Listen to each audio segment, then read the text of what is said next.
అట్లాంటి శ్రీనివాసరెడ్డికి ఓటేస్తే ఇవాళ మనకేమన్నా ఉపయోగమా? నిన్న మన కేటీఆర్ అంటున్నాడు మా కారు కొంచెం ఖరాబ్ అయింది గ్యారేజ్కి పోయిందని. అరే పిల్లగా, నీ కారు ఖరాబు కాలే, నీ కారు ఇంజను అనుము చెడ్డది, ఇంకా మళ్ళా రాదు. తూకానికి అమ్ముడే,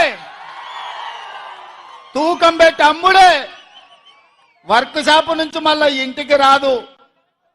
ఇనుప సామాన్లోనికి తూకం పెట్టి అమ్ముడే. నీ కారు నీ అయ్యనడుగు కావాలంటే ఇంటికి పోయి. నీ కారే కాదు, నీ అయ్య ఆరోగ్యం కూడా అనుంచెడ్డది. ఎందుకంటే 7 తారీఖు నాడు ప్రమాణ స్వీకారం ఉంటే ఆరెల్లనే నీ అయ్య బోర్ల పడ్డాడు, బొక్కలు ఇరిగిన ఇయ్యాలటికి నడవలేకపోతుంది. మొన్న జరిగిన ఎన్నికల్లో ప్రజలు కారును బండకేసి కొట్టిండ్రు, 100 మీటర్ల గోతి తీసి పాతి పెట్టిర్రు. ఇంకా కూడా ఆయన పొంకనాలు కొడుతున్నాడు. నిన్నటికి నిన్న మాట్లాడుతుండు ఈ పొంకనాలు. ఆయన ఏం మాట్లాడిండు? ఆయన పిట్టల ద్వారా నాతో 20 మంది ఎమ్మెల్యేలు టచ్ లో ఉండ్రు, సిట్కే కొడుతూ వస్తారని.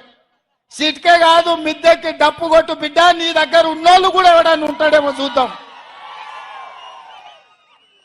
గతంలో లాగా కాంగ్రెస్ ఎమ్మెల్యేలు గొర్రెల మంద తొడేళ్లలాకొచ్చి చేప కొట్టి కొట్టుకపోదాం అనుకుంటున్నాం బిడ్డ. ఈడ కాపలా ఉన్నది రేవంత్ రెడ్డి, నువ్వు ప్రయత్నం చేసి చూడు. ఈడ మా ఎమ్మెల్యేలను కంచేసి కాపాడుకునే శక్తి హైటెన్షన్ వైర్ రేవంత్ రెడ్డి ఉన్నాడు బిడ్డ. వచ్చి ముట్టుకో. కరెంటు తీగ మీద కాకి కరెంటు కొడితే ఎట్లా కర్రెగా సస్తలో నువ్వు కాంగ్రెస్ వైపు చూస్తే నీ సంగతి గట్లనే అవుతుంది.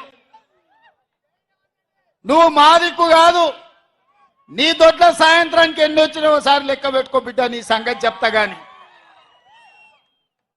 100 రోజులు కాలే, 100 రోజుల్లో ఆడబిడ్డలకు ఆర్టీసీలో బస్సు ఉచితంగా ఇచ్చినాం.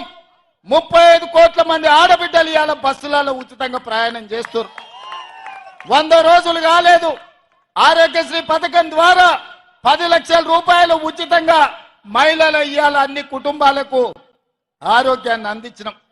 ఇదే కాదు, మాట ఇచ్చినాం, కట్టెలపై నుంచి విముక్తి కలిగిస్తాం, మీ కన్నీళ్లు దూడుస్తాం, మిమ్మల్ని ఆదుకుంటామని ఆడబిడ్డలకు మాట ఇచ్చి అట్లాంటి శ్రీనివాసరెడ్డికి ఓటేస్తే ఇవాళ మనకేమన్నా ఉపయోగమా?